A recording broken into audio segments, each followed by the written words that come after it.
Magandang buhay, maayong adlaw na naman po sa ating mga palangga ko. Na-miss nyo ba yung mga upload ko? Ayan, ilang araw rin ako hindi nakapag-upload dahil na-busy po ang inyong lingkod. Kaya naman mga palangga, nandito na naman po ang inyong lingkod, Trifle C Cooking, at maghahatid na naman po tayo sa inyo ng katakam-takam na recipe na bihirang-bihira lang po talaga na yung matikman dahil medyo expensive po ang ating recipe for today mga palangga. Ayan, ang masarap na talaga namang katakam-takam na butter garlic crabs. Kitang-kita naman ang ebidensya ng aligi. Kita nyo ba yan?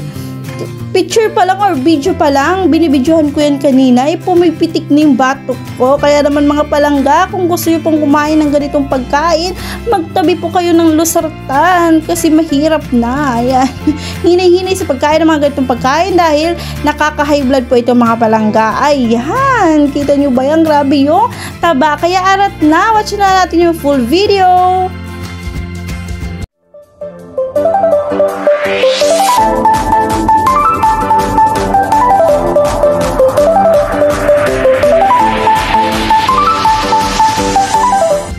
Tara, let's mag-start na po tayong magluto. Ayan po ang ating crabs. Just Lord, diba? Grabe, nakakatakam. Talaga namang napakasarap po na alimango. Yan. Fresh na fresh from the fish pond. Ayan. Lamian kayo guys. Grabe ang tataba ng alimangong ito. At ayan, syempre yung ating butter. Yung gagamitin natin isang cup para sa ating butter garlic crabs. Yun, butter cup pala ang aking nabili. Ayan, Magnolia. So, ayan, itabi natin yan. At meron tayo dito ang dahon ng sibuyas. Ayan, kinat ko lang po yan ng maninipis. At syempre yung ating bawang. 2 pirasong bawang or 2 ulo ng bawang ang ginamit ko. At meron tayong UFC chili flakes. Ayan, pag matapang ka, maglagay ka ng chili flakes, diba? Ayan, ako. Talaga naman, binalik-balik ko yung camera dito sa alimango. Hindi ako makapaniwala na ganyan siya katataba. Grabe. Sulit na sulit ang 550 pesos mo dyan. So, ayan, ang una natin gagawin ay i-steam natin yung ating alimango, ang ating aligihang alimango. Ayan. At patayo po yung pagkalagay ko yan para hindi po mabuhos yung aligi or pag maluto na siya or kumulo, ayan, hindi matapon yung aligi. Yan. Diba? Pwede nyo naman yan i-steam ng buo siya, yung hindi nyo kinakat. Pero kasi dahil gusto ko nga makita ninyo kung gaano kataba yung nabili naming alimango, kinat ko sa gitna. Diba? At syempre linisan nyo na maigi yung mga shell ng alimango natin, diba? Kasi para maayos at presentable at malinis tignan. Diba? Ayan. Grabe, orange na orange. Ayan, tinakpan na po natin ang ating steamer. At tada! O, diba? Nag-awa siya, guys. Sakta nyo ba yung mga nasayang naligi? Pero okay lang yan. Grabe yung orange-orange talaga. Buong buo talaga yung aligi ng alimango. At busog na busog yung takip ng alimango. Yung ang tawag doon, yung bahay-bahay ng alimango. Yun, grabe, ang daming aligi. Sulit na sulit talaga. So, ayan na nga, naglagay na po tayo ng kawali, naglagay tayo ng konting mantika, at minikos-mikos natin sa ating kawali. At sobrang init na dyan ng mantika ko, kaya naman, diba? Yun, muntik na sunog yung ating butter. Yun ang huwag nyong gagawin guys. Kailangan paglagay nyo ng mantika, huwag nyo masyadong painitin. Lagyan nyo na kaagad ng butter para hindi masunog ang inyong butter mga palangga. Ayan, at ilagay na nga po natin yung ating bawang. Yung ating dinice or tinadtad na bawang. So, ayan, mikos-mikos lang natin sa ating malaking kawali. Guys, pag nagluto kayo ng butter garlic crabs, talagang kailangan marami pong garlic. Talagang lasang-lasa yung garlic, diba? Pag maraming garlic, mas sarap. Pag maraming butter, mas masarap.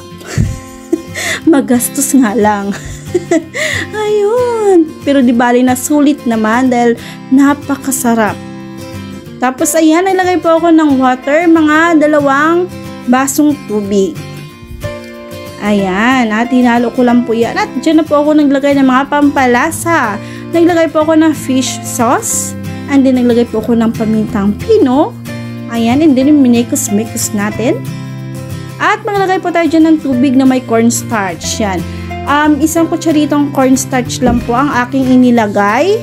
Ayan, at halu-haluin po natin mga palangga hanggang sa lumapot. Ayan na siya, lumapot na siya. At nilagay po ako dyan ng sugar. 1 tablespoon po ang aking nilagay. Pangbalansi po sa lasa ng ating sauce. Ayan na siya guys, oh. Ganyan ang gusto nating texture ng ating sauce. Lamia kayo.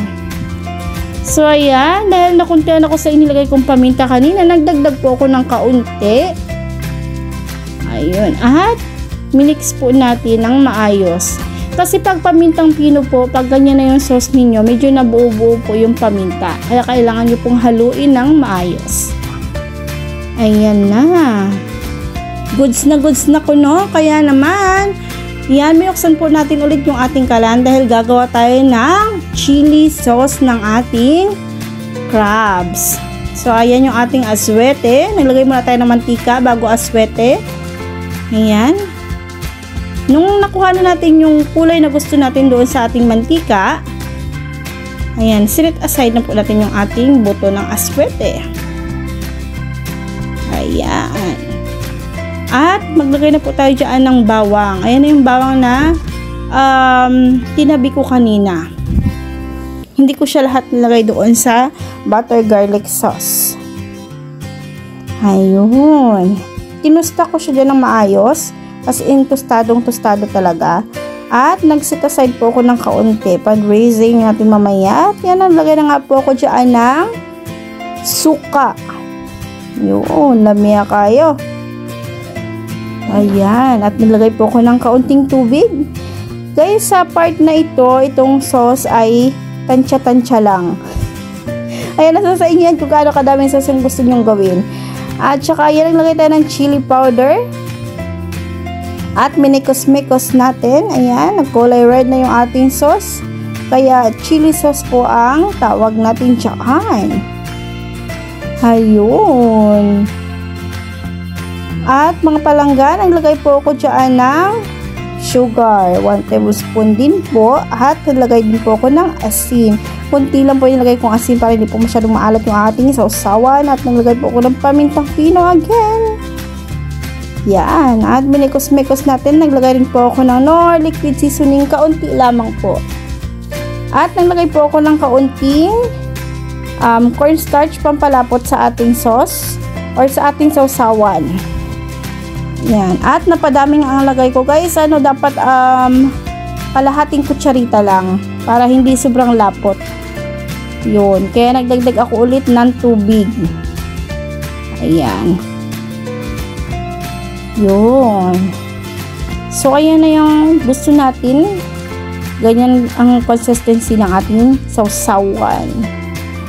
Ayan na. So, goods na kaya naman ang presentation na tayo. Ayan yung bilao. So, ayan. Order pala to sa akin. Ayan. Order po ito sa akin. At saka, mayroon lang pa sobra ng 3 piraso. Yun ang kinain namin kanina. Ayan. Bininta ko po yan na halagang 550 pesos. Kaya naman sulit talaga yung kakain. Yan, lamia kayo. O, diba? Natakam ko ba kayo? Kaya naman mga palangga, subukan nyo po ang recipe nito dahil sigurado mapapa-unli-rice ka sa pagkain ito, sa ulam na ito. Kaya naman, tandaan, health is wealth. Kaya naman, hinay-hinay lang sa pagkain ng ating alimango aligihan. Lamia kayo guys, diba? Ayan, meron pang free na sausawan. O, ganyan mag-presentation ng paninda. O, diba?